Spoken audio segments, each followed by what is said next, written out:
my loves, and welcome once again to the Fluffenhammer Adjacent. And it's a very extra special, lovely one today because it's all about Slaanesh and the Emperor's Children. I love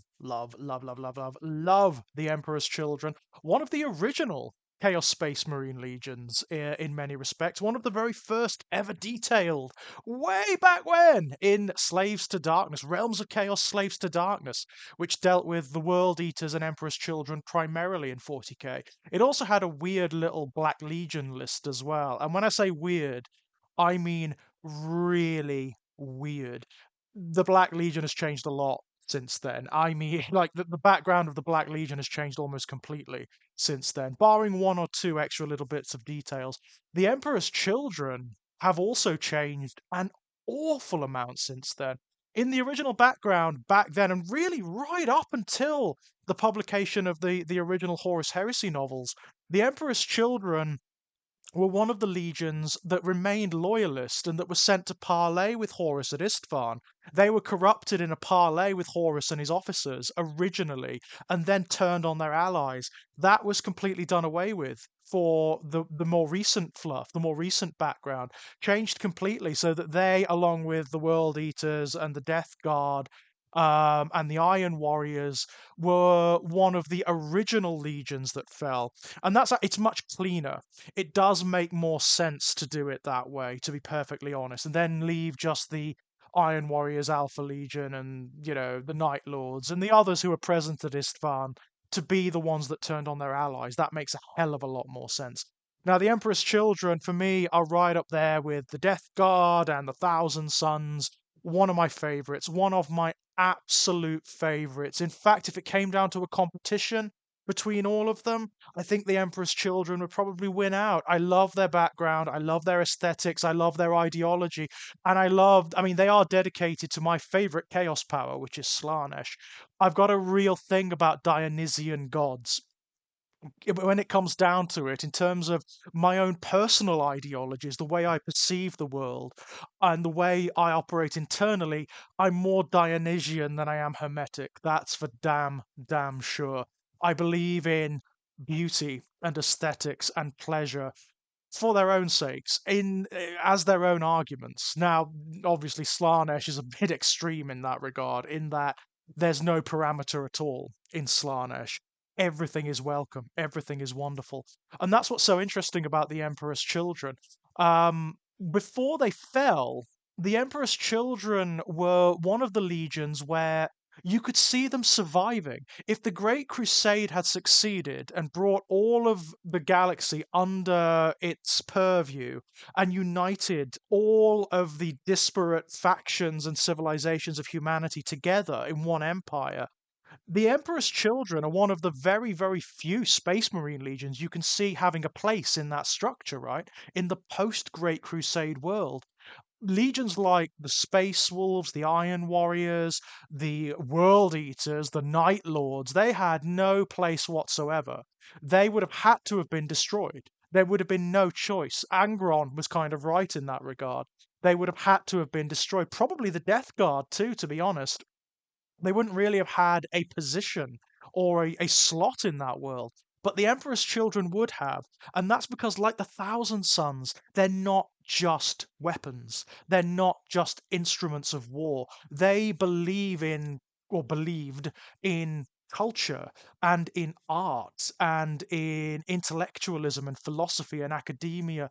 The thing about the Emperor's Children is that Fulgrim, their Primarch, he put civilization and culture ahead of anything else. His whole, a bit like Magnus the Red, his whole ideology, it it it it sort of balanced on the notion that there was a future. He had a kind of utopianism in his heart. He wanted to be part of shaping a cultural future for humanity, for dragging it out of the dirt. He didn't want what actually happened, which is the Imperium as we have it, where there's no real culture at all. It's all just ground down into the most perfunctory, functional condition imaginable. He wanted enlightenment. He wanted a Renaissance period where humanity could be far, far more than merely survivalist and functionary. So the cultures that the Emperor's children touched or conquered, if you like, during the Great Crusade were often left better off than before they were found, because the Emperor's children cultivated in them a love of art and academia and the more abstract notions of civilization. And it's really kind of beautiful. I mean, their utopianism is kind of beautiful. And Fulgrim inculcated that into his warriors.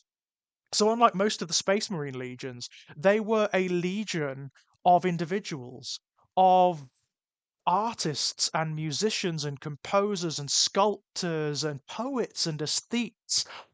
I love that. I absolutely love that. Of course, it didn't work out because they also became obsessives and narcissists and monsters and sadists. The Even before Fulgrim fell, the seeds of their decline were there. I mean, they were naturally inclined towards being taken by Slaanesh anyway. And characters like Fabius Bile, for example, had already begun kind of corruption within the Legion by tampering with their genetics and introducing Xenos elements even to their genetics, far, far beyond any prescription of the Imperium or the Emperor. If he'd have been found out before the Legion's fall to Slaanesh, he would have been, I mean, he would have been beyond censored. He would have been killed. He would have been executed. There's no doubt about it. I mean, that's what makes them so interesting to me. It's carried on, bizarrely, into their present day incarnation. One of the things that makes the Emperor's Children so interesting is that they're not really like other Chaos Space Marine legions. They are an army of individuals. Every individual Slaanesh worshipper, every Emperor's Children Marine follows their own obsessions and their own whims and their own inspirations.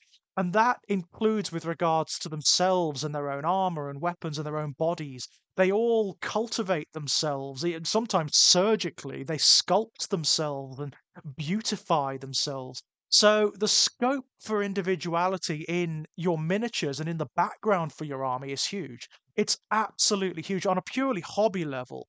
They're almost unparalleled. They're almost unparalleled. Every miniature can be an individual. That's what's so great about them.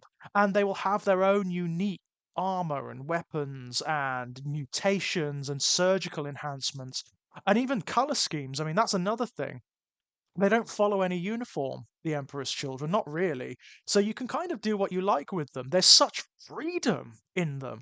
And that goes for their background as well. You could have an entire, like, for example, under the new background for Slaanesh, the more recent stuff that's coming, you've got circles of Slaanesh that each represent one of the core obsessions, the sins that are part and parcel of the god's purview. So you could have an entire army of Emperor's Children dedicated to the circle of gluttony, for example, where they're all bloated cannibals and they have like butcher's aprons and almost like kitchen utensils and things like that. And that would be so much fun to model, so much fun to model. On the other hand, you could have an entire army dedicated to the circle of avidity, where they're all in gold and jewels and things. The scope is huge. The scope is just huge. Ideologically speaking, I mean, in terms of the background, they are very. If you read the Graham McNeil novels, they are very, very close. They're inspired by the work of Clive Barker. There's a very Cenobitic element to the Emperor's Children, in that after their fall to Slaanesh, part of Slaanesh's blessing is that all experience becomes welcome, including pain. Pain just becomes another suite of experience to them, and that's what's happened to them. Their bodies become sources of pleasure and of artistic inspiration. So there are novels and short stories within the Horus Heresy where they are terrible things are happening to them. Like they're being airlocks are being opened or blown open in their ships, and they are dying in ecstasies because death is just another consummation of experience. These guys are afraid of nothing. There's nothing that isn't welcome. to an Emperor's Children Marine other than boredom, other than regularity. That's the thing with Slanesh Marines. Everything is a potential source of experience, and they love it. They absolutely love it. And I kind of love that too. They are still, in their own peculiar way, artists and expressionists and actors and aesthetes. It's just that the mediums for their art are extremely abstract and bizarre. You know, they carve out paintings of terror and pain and mutilation in the bodies of their victims, and it's kind of horrific. One of the worst things imaginable would be being taken alive by the Emperor's children in the 41st millennium. There are things they could show the Drukhari, you know, the homunculi, I'm telling you. They are sadists, but in a very bizarrely utopian manner, because to them, pain and the experience of things like fear and domination are actually welcome. Again, it is a holy principle for them because they're dedicated to Slanesh, and under Slanesh, these things are wondrous and welcome. It's really strange. It's really strange. They're also very interesting in terms of their organization. This may change when the new codex comes out. I don't know. This might change. But as it currently stands, they are kind of antipodean to the World Eaters. The Death Guard and the Thousand Sons are both quite organized. They have central authority and they have cohesion. They have homeworlds. But the World Eaters and thus far the Emperor's Children do not. They are fractured into various war bands, each of which is accrued around their own champions and their own idols, that has their own ideologies, their own agendas, their own ways of worshipping Slanesh, and their own sins and obsessions that they're dedicated to. And that is so cool. I love that so, so much. They are, beyond a shadow of a doubt, some of my favorite, favorite Chaos Space Marines out there. I have a very, very, very, very, very sizable Emperor's Children army that's been gathering, oh God, for years now, probably since fifth edition. I've been putting this together, and it is just made out of bits from my bits box. When I get an idea or an inspiration for a new miniature, I just put it together and add it to one of the squads, and you can go nuts with them. I mean, even arguably even more so than the Death Guard, which is a modeler's paradise.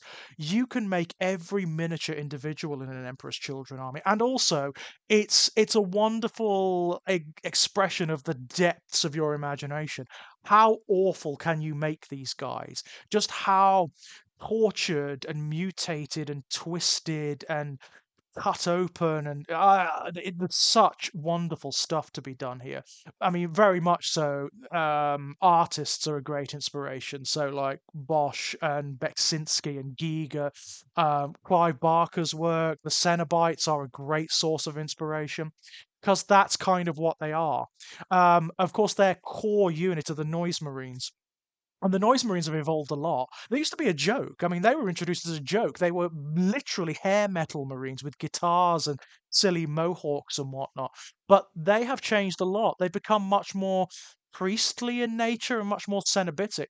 If you read some of the Black Library novels that feature Noise Marines, they are like a cult apart from the rest of the Emperor's Children. They're often secluded away from the rest of the crew in their own weird cathedra, and what they are trying to do, certainly the ones that we've read about in the Black Library novels, they're trying to recreate that perfect resonance, that perfect piece of music, the music of the spheres that echoed through the universe when Slanesh was born, the same birthing scream that devoured the souls of the Eldari. That's what they're tuned into, and that's what they're trying to recreate. They hear and perceive the universe in a way that no other being in the 41st millennium does.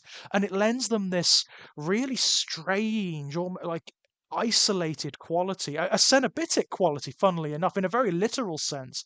And it's wonderful. It's really, really beautiful. That Fulgrim. I love the demon primarchs of all of the cult legions. So Angron, Mortarion, Magnus, and Fulgrim. Fulgrim for me is right up there with Magnus the Red as amongst my favorites. I love his character. I love what he was seeking. I mean, it goes wrong, obviously, but I love the fact that his whole shtick was trying to elevate humanity, to drag it out of the dirt, to make it more, to make humanity realize that there's artists in all of us. Of course, that went very wrong. In the Horus Heresy novels, he's initially possessed. It's really interesting. He's possessed by a demon sword or the demon from within, like a chaos blade. And his soul, there's a bit of Oscar Wilde here, the picture of Dorian Gray. His soul is transplanted into a painting that was made of him. But he managed through his experiences, he manages to free himself. He starts to perceive through the demon that's inhabiting his body the truth of the universe. He starts to perceive what Slanesh is. And through Slanesh, he sees truth. He sees the manifest everything that he ever wanted, like the very manifestation of art and pleasure and culture, which Slanesh is in a very extreme way. But that's what Slanesh is. Those things are cultivated, they're captured within Slanesh. Um, and as a result, he manages to take back his body to conquer the demon. And from that moment on, he becomes so clear in what he is and what he wants and what the universe is. It's really beautiful. He has a Saul on the road to Damascus moment where he throws off all the shackles, all the restrictions that he was born to, and becomes something entirely other. After that point, nothing matters anymore. The universe becomes his playground, and that is his entire shtick throughout the heresy. Doesn't give a shit if Horus's heresy succeeds. Doesn't care. All he cares about is how much fun everything is. And when in Graham McNeil's novel Angel Exterminatus, when he ascends to demonhood, there is a moment that for me is the perfect description of that experience.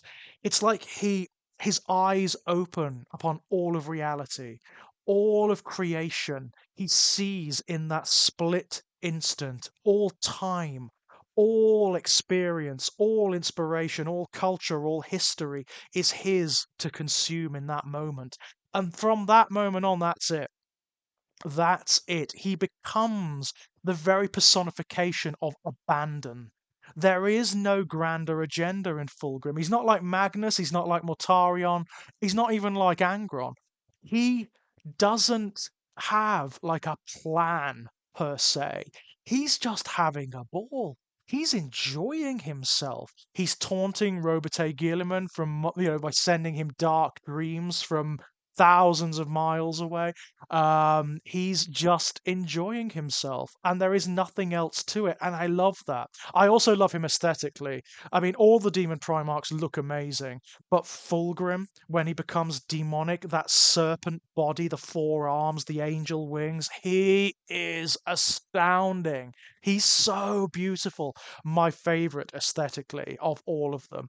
And of course, I mean, we know that the Emperor's Children are coming either late this edition or early next edition, and we'll be getting a 40k miniature of Fulgrim, and I can't wait. I cannot wait to see what they do with him.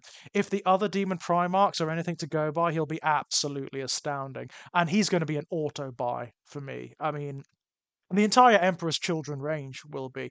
And that's another thing, right? When they hit, I wonder what they're going to have. Obviously, we're going to have new Noise Marines for the first time practically ever. We're actually going to have a dedicated Noise Marine box set. But we'll have other stuff as well. There'll almost certainly be either or a possessed and or Terminator unit, which would be great. We'll have a couple of new characters.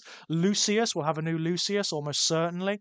Um, Possibly some other units too will have a mortal unit. That's the other thing you can do with the Emperor's Children on a hobby level that's so much fun.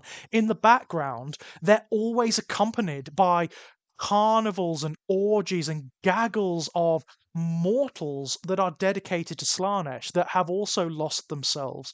And they are as various and as horrific and beautiful and weird as the Emperor's Children themselves. So really, there should be like a cyberitic carnival unit, which is the cultist equivalent, which is just madness. It's just madness. It's a carnival. It's a circus. It's crazy. It's like it's cenobitic. They're flayed and they're tortured, but they're enjoying it. They're enjoying it. That's the real horror of the Emperor's Children, and that's the beauty of them too. That is kind of what I want to see, to be honest. And I mean, if they do with the Emperor's Children what they did with the Hedonites of Slaanesh, it'll be the most amazing miniatures range. Because honestly, if you're into Slaanesh, that range is perfection. It is absolute perfection. The mortal units for the Hedonites of Slaanesh are so beautiful. Yeah, I just can't even get it. I cannot get over how good they are. And I hope they bring some of that aesthetic to the Emperor's Children. There's so much you can do with them. And, I hope they're an expansive release too. I mean, I love the World Eaters and I love the Thousand Sons, but they are a very truncated miniatures range. They could do with expanding a little bit. I'm hoping the Emperor's Children are a bit closer to the Death Guard, to be perfectly honest, where they have a lot more units available on release. Let's wait and see. I personally cannot wait.